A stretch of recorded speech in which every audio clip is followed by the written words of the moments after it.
అందరికీ నమస్తే అండి. పొద్దున్నే అంబటి రాంబాబుకి భారీ షాక్లో మామూలు షాక్ కాదు ఇది.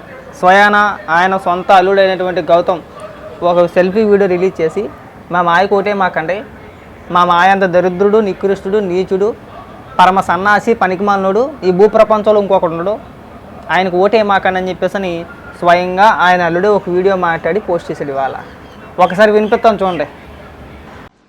నమస్తే అండి, నా పేరు డాక్టర్ గౌతమ్.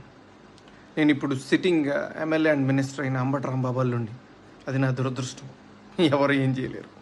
బట్ ఈ వీడియో చేయాలా లేదా అని నేను చాలాసార్లు ఆలోచించి చేయటం నా బాధ్యత అని అనుకున్న తర్వాత నేను ఈ వీడియో చేస్తున్నాను. అంబటి రాంబాబు అంత నీచుడు, నికృష్టుడు, దరిద్రుడు, శవాల మీద పేలాలు ఏరుకునే రకాన్ని నేను నా జీవితంలో చూడలేదు. రోజు పొద్దున్నే దండం పెట్టుకునేటప్పుడు ఇంతటి నీచుడిని ఇంకొకసారి నా లైఫ్లో ఇంట్రడ్యూస్ చేయకు స్వామి అని ఎప్పుడు కోరుకుంటూ దండం పెట్టుకుంటుంటా. అంత భయంకరమైన వ్యక్తి. ఎందుకు ఇప్పుడు చెప్తున్నానంటే తన పోటీ చేయబోయే పోస్ట్ అలాంటిది. ఏ పోస్ట్కి అయితే మంచితనం, మానవతా విలువలు, కనీసం బాధ్యత ఉండాలో వీటిల్లో అందరికీ 100% అందరికీ అన్నీ ఉండక్కర్లేదు. 0.001% కూడా లేని వ్యక్తి అంబటి రాంబాబు.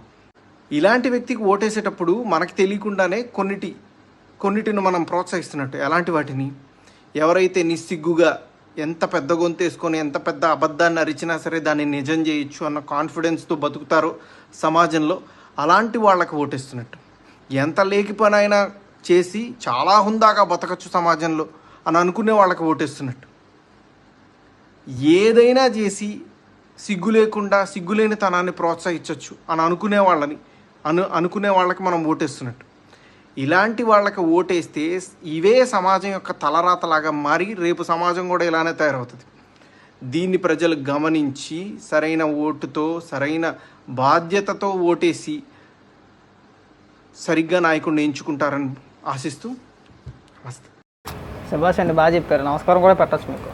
అంబటి రాంబాబు అన్న కూడా లేదు, బొక్కలేదు. అంబటి రాంబాబు, ఇగో నీ గురించి స్వయాన మీ సొంత అల్లుడు చెప్పే మాటలు, మా మాయ అంత దరిద్రుడు, నికృష్టుడు, నీచుడు, ఇంకా చాలా పెద్ద పెద్ద పదాలే వాడాడైనా. లేకు పనులు చేసే వ్యక్తి, శవాల మీద పేలాలు ఏరుకుంటాడు, కకృత్తోడు. ఇలాంటి వ్యక్తిని ఎన్నుకుంటే సమాజం నాశనం అయిపోతుంది, ప్రజలు నాశనం అయిపోతారు. నిస్సిగ్గుగా లేకి పనులు అంటే నువ్వేమో అనుకోలేవు. లేకి పనులు అంటే సంజనా, సుకన్య ఫోన్లో మాట్లాడి మసాజులు, వాటి గురించి డైరెక్ట్గా ప్రస్తావించలేక అల్లుడు అయిపోయాడు. కాబట్టి డైరెక్ట్గా నిన్ను సంజనా రాంబాబు, సుకన్య రాంబాబు అని చెప్పిన అనలేక ఎంతో కొంత సిగ్గుపడి లేకి పనులు అని చెప్పేసి ఒక మాటతో సరిపెట్టేశాడు ఆయన. ఇంకో పదం కూడా అన్నాడు, గుర్తుందో లేదో నీకు? ఇలాంటి వ్యక్తిని, ఇంత దరిద్రుని నా జీవితంలో నాకు మళ్ళీ చూడకుండా ఉండు స్వామి, కనబడనవ్వకుండా ఉంచు అని రోజు దేవుడికి దండం పెట్టుకుంటాడంట ఆయన. అంత దిగజారిపోయావు నువ్వు. నీ సొంత కుటుంబ సభ్యులు నేను నమ్మట్లా. కానీ వైసీపీలో విచిత్రం ఏంటంటే, ఒక ఎమ్మెల్యే కొడుకేమో మా నాన్న కోటేయమాకండి అని ఒక ఎమ్మెల్యే కొడుకు అంటాడు. ముద్రగడ పద్మనాభం గారు కూతురేమో మా నాన్న నమ్మకండి, ఆయన పిచ్చోళ్ళాడతాడు, జగన్మోహన్ రెడ్డి వాడుకొని వదిలేస్తాడు అని చెప్పేసి అని ఆవిడ మాట్లాడుతుంది. స్వయాన నీ అల్లుడు అంబటి రాంబాబు అనే వ్యక్తి అసలు ఓటేయమాకండి, ఆడంత దరిద్రులు లేడని చెప్పేసి సొంత నీ అల్లుడు చెప్తున్నాడు. నువ్వేమో మీడియా ముందుకు వచ్చేసి ఒక ప్రెస్ మీట్ పెట్టేసి పెద్ద మనిషిలాగా పెద్ద పెద్ద డైలాగులు, పెద్ద పెద్ద కేకలు అరిచేసి నీ అంత శుద్ధ కోసం ఇంకొక లేడు అన్నట్టు మాట్లాడతావు.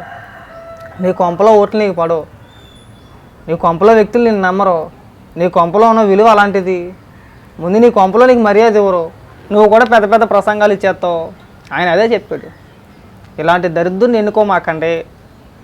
అంబటి రాంబాబు లాంటి వ్యక్తిని ఎన్నుకుంటే కనుక సమాజం కూడా అలాగే తయారవుద్ది.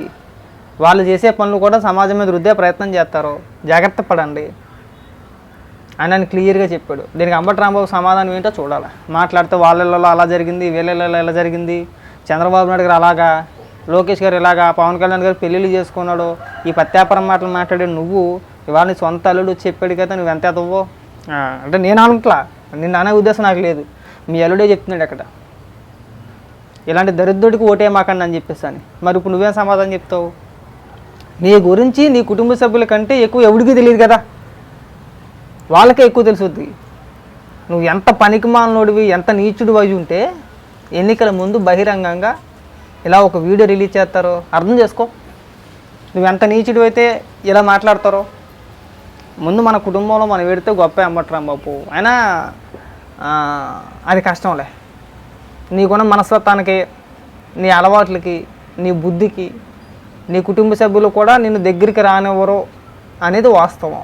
గతంలో కూడా నువ్వే చెప్పావు కదా, ఇంటికాడ ఉన్నాను నేను, బయట ఎక్కడో ఉంటాను, ఆ సత్యనపల్లిలో కానీ లేదంటే సిల్కలూరుపేటలో కానీ ఎక్కడో పెడతానని చెప్పేసి నువ్వే అనేక సందర్భాల్లో చెప్పావు. నిజంగా వాస్తవానికి తెలుసో తెలియదో చాలామందికి అంబటి రాంబాబు ఎప్పుడు కొంప దగ్గర ఉండదు. తెలుసా మీకు ఆ విషయం? సపరేట్గా ఉంటాడు అనమాట. ఒక గెస్ట్ హౌస్ లాంటిదో, ఒక ఫామ్ హౌస్ లాంటిదో తీసుకొని ఆ ఫామ్ హౌస్లో ఉంటాడు. ఆ ఫామ్ హౌస్లో ఎందుకు ఉంటాడు అని చెప్పి అంటే నన్ను అడగమాకండి, నాకేం తెలతావు. అసలు సంజన ఉండొచ్చు, సుకన్య ఉండొచ్చు, ఆడియోకాల్ ఉండొచ్చు, మసాజులు ఉండొచ్చు, ఇంకా ఏదన్నా ఉండొచ్చు. నేను చూసింది కాదు, చేసింది కాదు, చెందింది కాదు, నాకు తెలియదు. కానీ ఫామ్ హౌస్లో మాత్రం ఉంటారు. ఫామ్ హౌస్లో కానీ గెస్ట్ హౌస్లో కానీ ఈ రెండింటిలోనే ఉంటారు. సో వాళ్ళకు కూడా టైం కోసం వెయిట్ చేశారు. చూసి చూసి చూసి మా మాయ అంత దరిద్రుడు ఇంకోటి ఉండడు, మా మాయ కోటి వస్తే మీరే ఆగిపోతారు అంటే ఇండైరెక్ట్గా ఒక మాట కూడా అన్నాడు. అలాంటి వ్యక్తిని ఎన్నుకుంటే ప్రజలుగా మనకు కూడా ఇది ఉండదు, విలువ ఉండదు. ఆ నియోజకవర్గ ప్రజలు కూడా తక్కువ చేసి మాట్లాడతారు.